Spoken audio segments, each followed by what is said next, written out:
So good morning.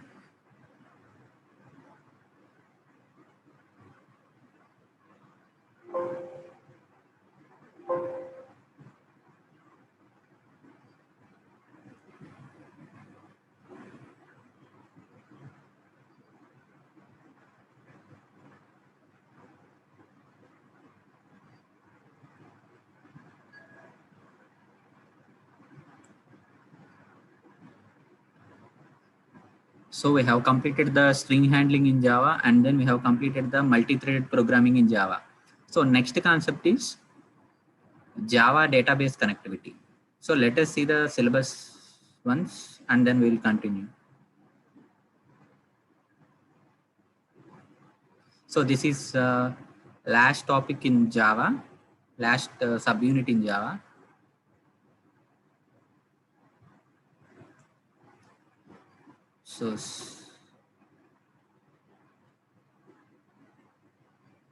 So Java database connectivity. So this is the last unit in Java. So let us complete as early as possible Java database connectivity. So in this we have the concepts of JDBC architecture.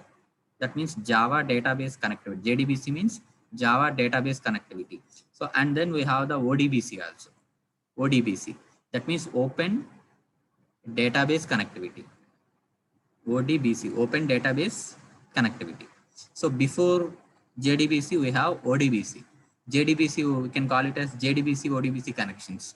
So in web technologies, you'll come across these things. In web technologies, suppose you are designing any application, any web application. That means we'll write some front-end pages, and then we have to store the data in some data repositories.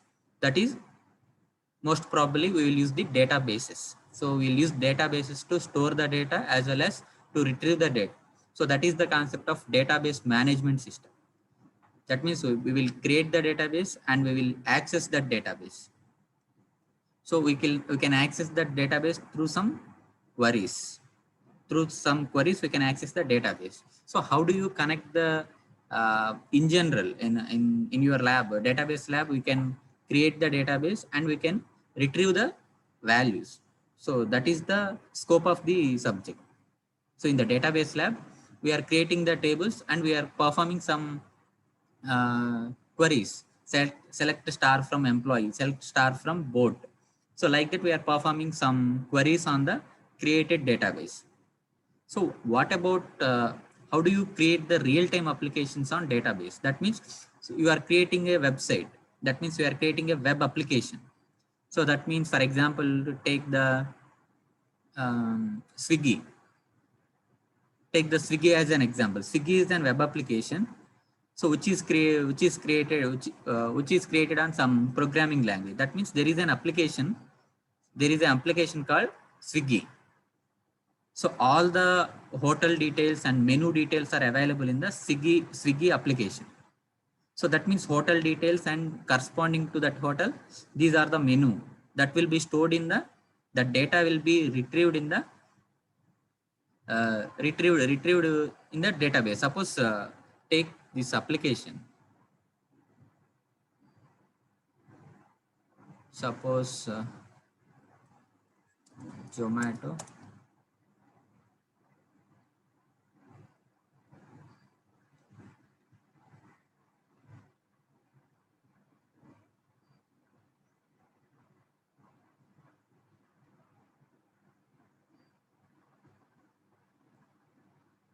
So I have opened an application. I have opened a web application, Zomato. So here some menu will be there. Some menu will be there. Some restaurant details are there. So whenever you click on some item, suppose Aditya Central, I am clicking the Aditya Central. So after clicking the Aditya Central, the details, the detailed menu is displayed here. So here the detailed menu is displayed here. So where this data is stored. So this is the front end page. So everything is an HTML page. HTML or some PHP page front end tool. We have some programming languages to design a front end. That means HTML, PHP, XML. Like that, we have so many so many scripting languages to design a web page. So this is a web page. So this we can call it as a front end. This we can call it as a front end. So this is the front end. That means the user can view the details of the system. So this we can call it as a front end. So one more thing is there, that is back end. So back end means, so these details, this chicken fried rice, chicken wings biryani. So all these details are available in the all this data is stored in the backend. That means all this data is retrieved from the database. So all these details are retrieved from the database. All the menu is displayed in the menu is available in the database. So the front end page has to retrieve the database. That means there is a need for the to connect the front end page and back end page. Back end means database. So there is a need for the transfer of data. There should be some communication between the database and the front end HTML page or some JavaScript page. So this is the concept we are going to learn now. So there is a database and there is a front end. So these details, recommended, thali, combos, soups, starters. So all these are stored in the database. All these data is stored in the database. How we are displaying that one? How we are getting this information? If you click this hotel, this is the menu. This is the menu. If you click on another hotel, suppose if you click on Just Bake, so the menu is changed. The menu is changed. That means the data is changed. The data is retrieved from the database. Whenever I click on the Just Bake, this page is open. This front end page is open. So the data in this front end page are retrieved from the database. That means there should be some connection between some database connection between the front end pages, front end programming languages, and the back end database. So that is database connections that we are going to learn in coming sessions. So for that purpose, to achieve that one, we have two things. First one is ODBC. We have two things, ODBC, and then second one JDBC. ODBC connections and JDBC connections. We can call it as this database connections as ODBC connections as well as the JDBC connections. So ODBC connections means open database connectivity. Open database connectivity. So in this open database connectivity is a API. We can call these things as APIs. API. What do you mean by API?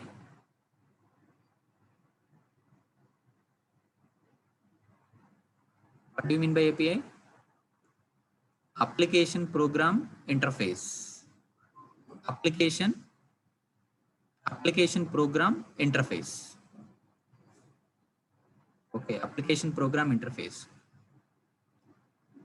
So these are the APIs. We have two APIs to achieve the database connections. So in olden days, we can use the ODBC connections. So in nowadays, after the evolvement of the Java, we are using the JDBC, Java database connectivity. So in the ODBC connections, we have only the drivers are implemented by using the C language and C++. So before Java, we have only main platform dependent programming languages are C and C++. So ODBC drivers are designed based on the C and C++. They support only C and C++. So whereas JDBC driver is supported by Java and any other programming languages also. JDBC API supports all the programming languages, but designed especially for the Java. So Java database connectivity, JDBC. So JDBC API consists of drivers. We can call it as drivers.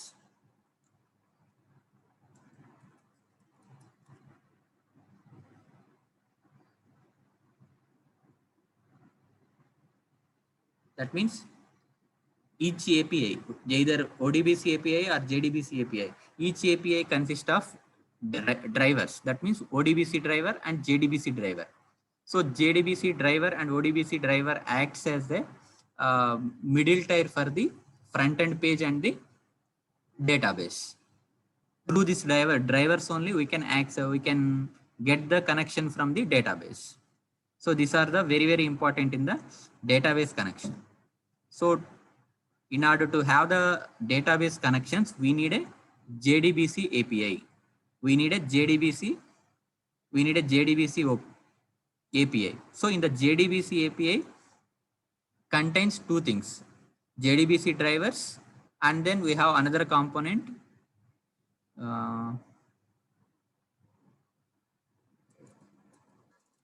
driver manager. We have another component, driver manager. So this JDBC API consists of two components. First one is JDBC drivers and then JDBC driver manager. JDBC driver manager. So based on these two components, the connections will be established. So this is the briefing about the JDBC, and then we have the JDBC architecture. So we are going to learn the JDBC architecture. That means how the Java database connectivity will connect to the database. How you are going to connect the database. How you are retrieving the data from the database through the queries. Through the queries from the front end. From the front end, how you are going to retrieve the database. So there are two architectures, JDBC architectures available. That is two-tier architecture and then three-tier architecture. Two-tier architecture and three-tier architecture. That we will see. And then installing the MySQL database. So we have so many databases. So can anyone list out the available database, available databases?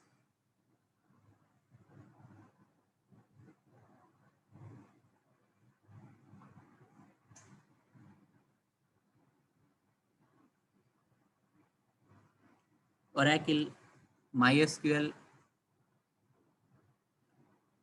MongoDB,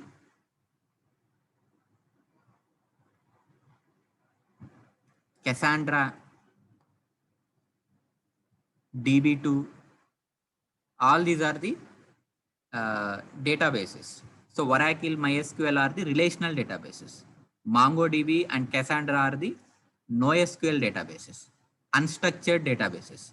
Hadoop and big data, we can use the MongoDB and Cassandra databases. So Facebook uses the Cassandra database. Facebook, you generally use the application Facebook. So Facebook has some database. So that database is Cassandra. The database name is Cassandra. And then you will use the Twitter. So Twitter is an some application, some web application. So Twitter uses the some database. That database name is MongoDB. So MongoDB and Cassandra, these two are the examples for the unstructured databases. And or we can call it as the schema-less databases. So relational databases have the schema. That means there is a proper procedure. Select star from database, create table name, delete table name from where condition. So there is a proper database schema, database definition. Create table, brackets open and brackets close. Within that we can write the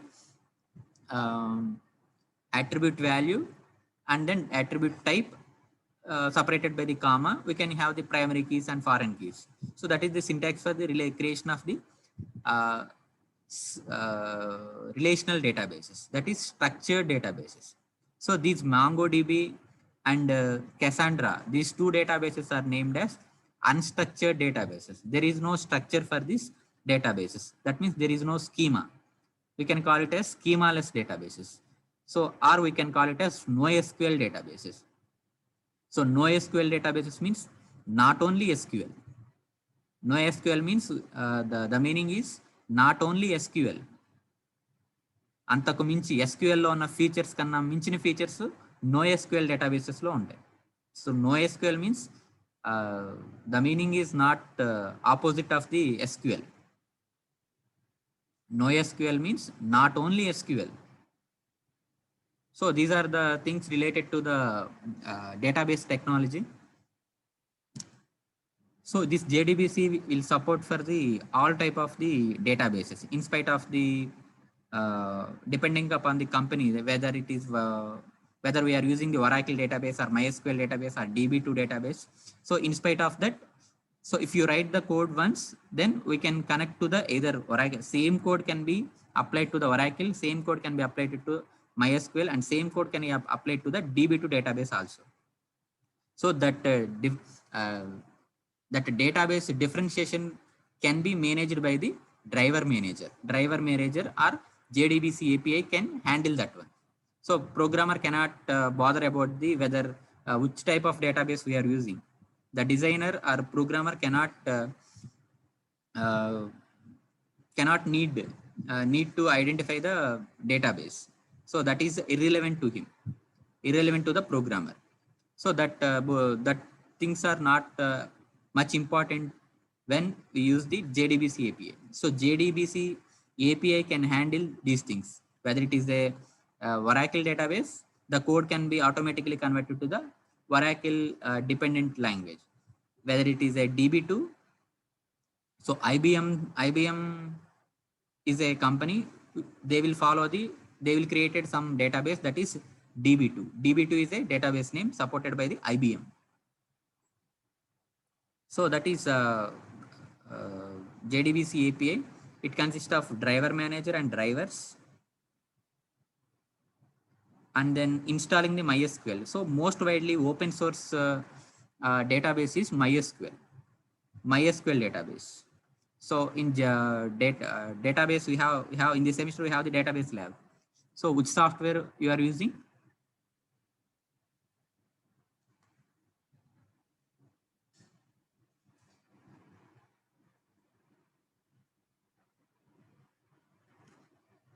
SQL Plus. So whether it is a open source or commercial one.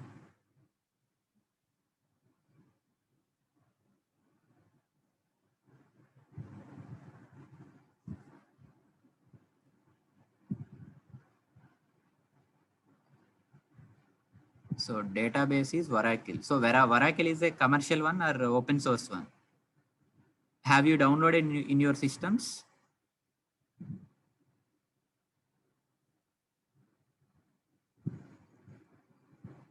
Okay. So you are using Oracle. So most widely used databases are Oracle and MySQL. MySQL database and Oracle database. So MySQL database is an open source for the community, development community. We get the open source one. So we can download the MySQL database also. So we can see the installing of the MySQL database, and then MySQL connector /j, MySQL connector.j. So that is the JDBC driver. That is the JDBC driver. MySQL connector /j. J means Java. So this is the JDBC driver. So we have to download this JDBC driver also. In order to connect the database, we need a JDBC driver. So that is connector /j. Then we will see the JDBC. After installing that one, we can see the JDBC environment setup. So how can you set up the JDBC driver? Then establishing the JDBC database connection. So after installing all these things, we can connect, we can see how to connect the database. What are the methods we have? What are the classes we have? Then we will see the result set interface. So this is the interface which widely used to in the database connections, result set. So result set is a interface name. Runnable is an interface. Like that, result set is also an interface. And then creating a JDBC application. So by using all these concepts, we create some application to retrieve some data from the database through the JDBC driver. That we will see some application, and then we can see the JDBC batch processing. So JDBC batch processing means batch processing is nothing but if you have the large amount of data, we can process it as batches. We can process it as batches. That means, so we have 120 students. We have 120 students. So 120 students cannot place in a single section. We have divided the two sections, section A and section B. So section A is processed separately. Section B is processed separately. So section A has some timetable, section B has some timetable. So we can dividing the data and processing. So that we can treat it as the batch processing. That we can treat it as batch processing. Next, JDBC transaction management. So JDBC transaction management means, so in real-time applications, every transaction is nothing but an update, an atomic query or action. We can say, so any update in the database is named as transaction.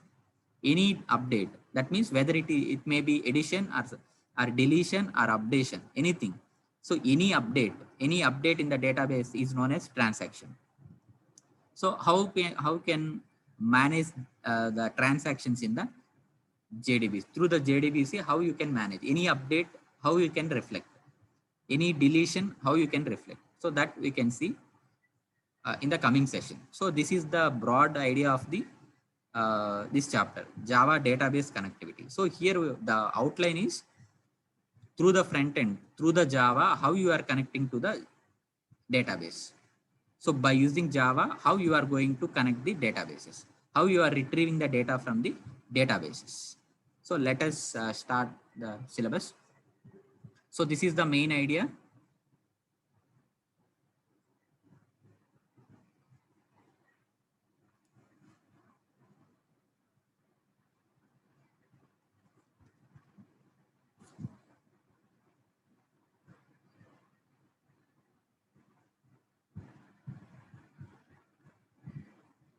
So Java database connectivity. So JDBC, Java database connectivity is developed by the Sun Microsystems.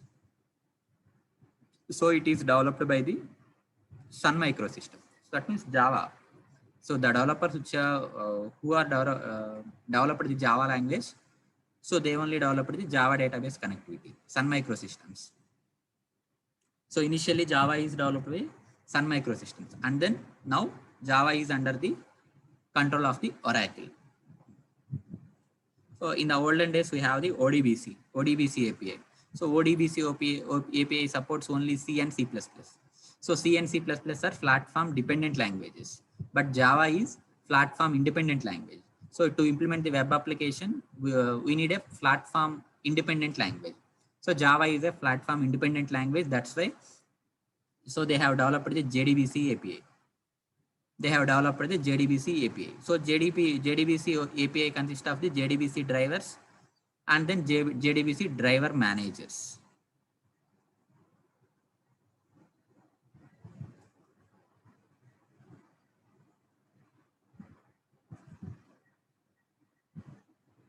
So let us see some diagram to illustrate the things. So here we have the database. Here we have the database. So here I am writing the web application. That means here I am writing the program. Here I am writing some program. Some Java program. I am writing some Java program to retrieve the data from the database. To retrieve the data from the database. So in between this web application, in between our program and database, we have these things. We have these things, JDBC API. We have the JDBC API, JDBC driver manager, and JDBC driver. So in the client system, suppose I am the client. Suppose I am the client. So first I have to install the JDBC API in my system. So I am writing the program, and then in order to communicate between the server, database server, we need a JDBC API. So the client has to install the JDBC API. So through the JDBC API, so if you install the JDBC API means inbuilt we can get the JDBC driver and then JDBC driver manager. JDBC driver manager.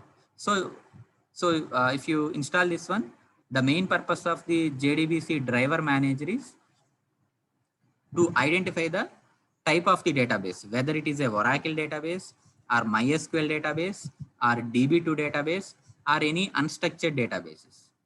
So that can be identified by the JDBC driver manager. So that can be identified by the JDBC driver manager. So JDBC driver will act as the communicator between the web application, our program and database. So through the JDBC driver, we are connecting to the database. Through the JDBC driver, we are connecting to the database. So JDBC driver acts as the bridge between our web application and database. So this is the broad idea of the JDBC connections. That is JDBC connectivity model. We can call it as JDBC connectivity model. How you are connecting to the database through Java code, through Java. That means through front end code. How you are connecting to the database. That means how you are retrieving the contents from the database. So in order to achieve this one, we need JDBC API. Simply we need JDBC API. So JDBC API consists of JDBC driver and JDBC driver manager. So by using these two things, the connection will be established. So this is the JDBC connectivity model. Next one.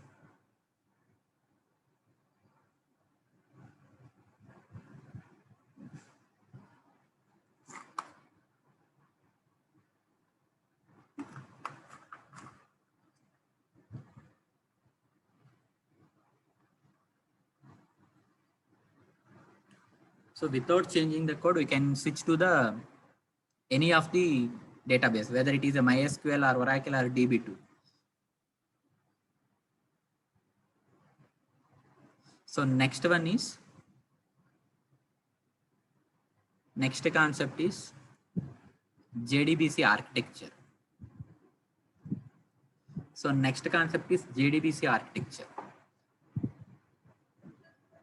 So JDBC API supports the two types of architectures. JDBC API supports the two types of architecture. First one is two-tier architecture. Second one is three-tier architecture. Two-tier architecture and three-tier architecture. So let us see both the architectures, two-tier architecture and three-tier architectures.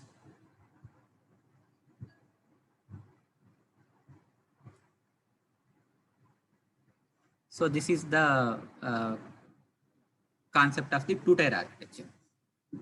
So two-tier architecture means in two-tier architectures, we have only two levels.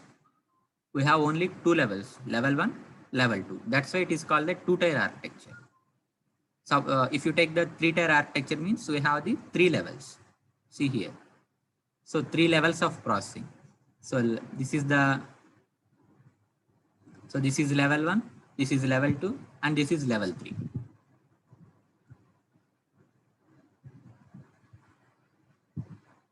So that's why it is called the two-tier architecture, and next one is called as the three-tier architecture. So in this, so Java application program directly communicates with the database. So it directly communicates with the database server by using the DBMS, database management system proprietary protocol. By using this protocol, the communication will be established. So there is a client machine. That means I am using my system. Through my system, I am connecting to the Google database server. So Google database server is in some other location, not in my network.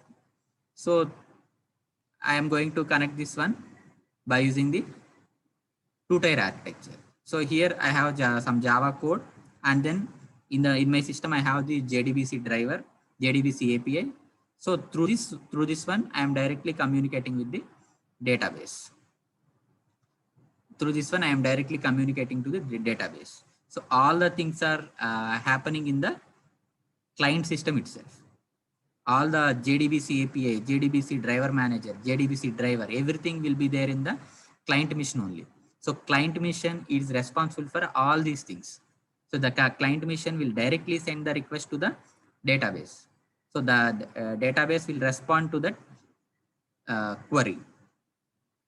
So directly client mission will send directly to the database. That is two-tier architecture. That is two-tier architecture. So three-tier architecture is, so this is the three-tier architecture. So we have the Java program, and then we have the application server, and then we have the database server. So here we don't have the any server. In two-tier architecture, we have only database server. In two-tier architecture, there is a client system and there is a database server. We don't have the web server here. We don't have any Tomcat or any other web server here. Web server here. That means what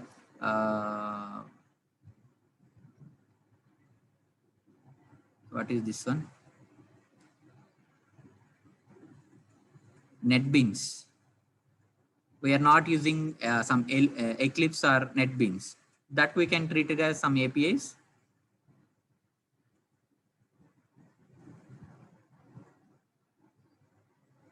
So here we have only client system and one server, one client and one server here. Single client and single server here. In two-tier architecture, we have single client and single server. So in the three-tier architecture, we have one client machine, one client system, and two servers. In three-tier architecture, we have in one level we have one client. In the remaining two levels, we have two servers. So one server is for to maintain the web services. That we can call it as the web server.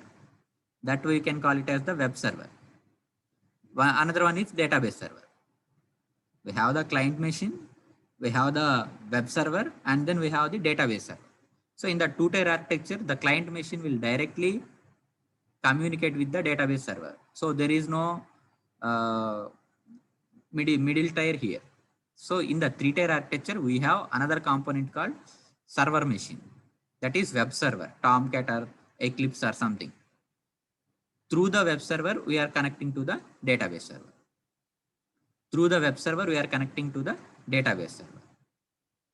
So this is the application server. Here we have the JDBC API. So this is an efficient model while compared to the two-tier architecture. Three-tier architecture is most widely used one.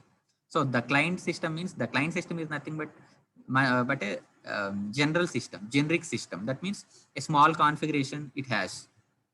But if you call the system a server, means it has some high configurations.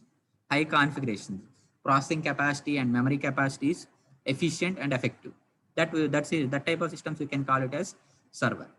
So server will communicate to the database. In the previous model, the client will communicate to the database. In this model, the client will request the database. Client will request the web server first. So the web server will handle the request. The web server will send the query to the database. Then web server will reply to the web server. Database server will reply to the web server. So web server will send the reply to the client machine. So this is how in the three-tier architecture will design. So this is the architecture of three-tier. So if you design any web application, all the web applications will follow this model. Any web application in nowadays, any web application will follow the three-tier architecture. So we have in Java, in web technologies, we have the MVC architecture. We can call it as the MVC architecture. That means model view controller.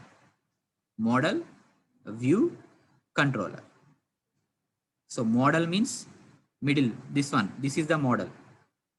Controller means view means front end page. Model view controller. Model means if you are designing the database means database becomes the model. Controller means this one, model view controller. So this is the three-tier architecture of the JDBC connections. So this is how you can connect to the database. So we can connect to the database. If you want to connect to the database, we need JDBC API. We need JDBC API. So JDBC API itself consists of JDBC drivers and JDBC driver managers. So through all these things, we can communicate with the database. So this is the two-tier architecture and three-tier architecture.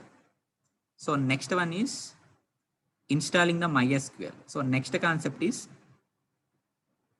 installing the MySQL. That means we are installing some, for example, we are installing the MySQL database. We can install the Oracle also. We can have the any other type of database also. So since MySQL is most widely used one and it provides speed, flexibility and reliability. So that's why we are using the MySQL database here. And then along with MySQL, we are going to install the MySQL connector or MySQL connector /J. J stands for Java. So that means we have to implement all these concepts. We need a database. We need a database. For that purpose, we are downloading the MySQL database. And then we need a JDBC driver. Along with the database, we need a JDBC driver. For that purpose, we are installing the JDBC driver. So this is the JDBC driver, MySQL connector /J. So this is the JDBC driver. So some databases will, by default, they will give this JDBC driver. Some databases, if you download some databases, automatically it will come as some subcomponent of this database, MySQL connector /J. So we can download it separately, or if it comes with the product, it is fine. So let us see the installation of MySQL. So these are the steps to follow while installing the MySQL. So I can briefly show you the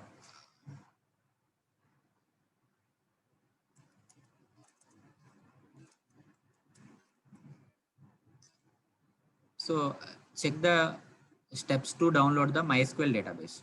So this is the www.mysql.com. So click here. So the MySQL database is open. So click on the downloads. So click on the downloads. So in the downloads, we have so many types of products here. MySQL Enterprise Edition. So this is the, you have to pay for it. MySQL cluster CGE. We have to pay the money for this. So here in the bottom, we have the MySQL community. We have MySQL community downloads. So we have to, so this is the open source one. So we have to click on it here, MySQL community.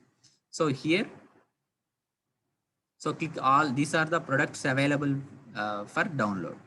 So see here, connector Node.js, connector ODBC, connector Python.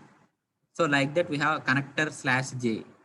So these are the some components in the MySQL. Whichever the component you want, you can download, or we can download the full version of MySQL. So this is the MySQL installer for Windows. MySQL installer for Windows. If it is Windows, you can click here. So click on this one. So the page will open like this. We can opt for anything, download. So click this one or this one. The installer will download. Click on download. So it asks for the login credentials. So no thanks, just start my download. So here the installer will download it. So double click on it. I have already installed the MySQL database. So that's why I'm not installing again. So these are the steps to be followed while installing the MySQL. So after installation, you have to click the The installer will prompt for you a root password. We have to make the port number as 3306. Have to make the port number as it is 3306. We don't change the port number 3306, and we have to give the password for the database. The password is we can call it as a root password. The password is root. Root we can create other also. Generally, we will give the password as root. Root is the password for database.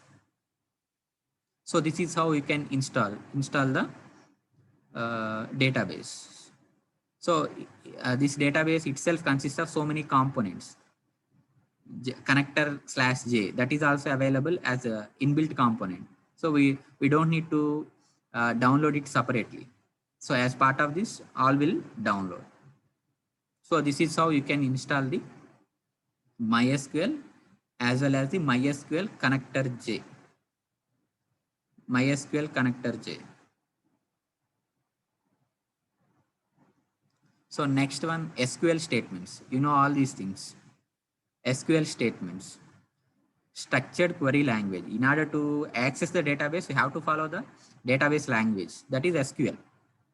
SQL select statement. So the syntax is select column name from table name. Select star from table name. Select S name from employee. Select ID from EC student. EC student is a table name. So that is the purpose of select command. To retrieve the contents of the table, we can use the select command. Next one. Next command is insert into. To insert the values into the database, we can use the syntax like this. Insert into table name, values. Within the braces, we can use the attribute values. So this is the syntax, you know. And then where class. So select star from student, where ID equal to 123. ID is equal to 123. So like that we may get the condition also. We can give the conditions in the selection statement also. So that is select. See the example. Select star from EC student. So all the tuples from the EC student where ID equal to 347. So we are using the where class here. So where means condition. We are giving some condition where ID equal to 347 or S name is equal to Ramu. So like that we can have some condition in the selection. So these are the some examples. So while inserting, we can, for characters, we give the single quotes. For numeric values, we don't give any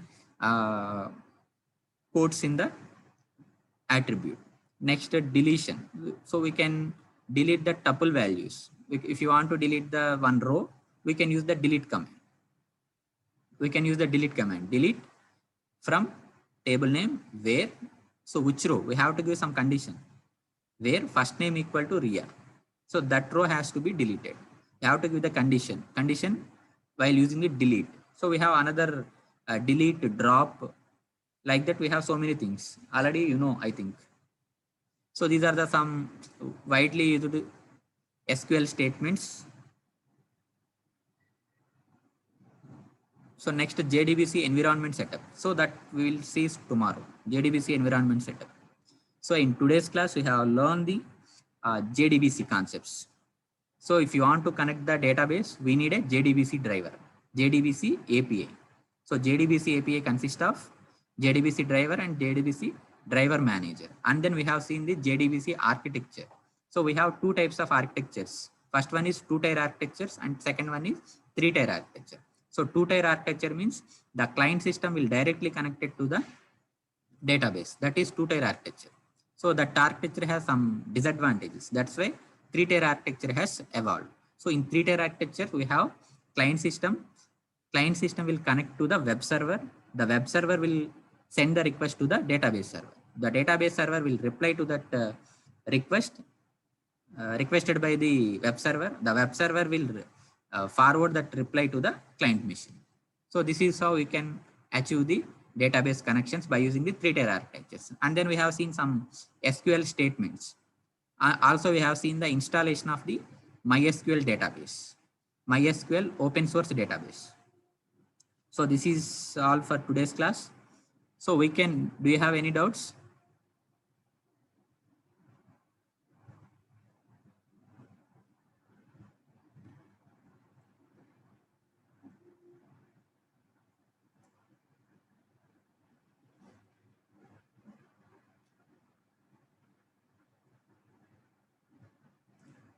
So we'll continue in the next class. Thank you.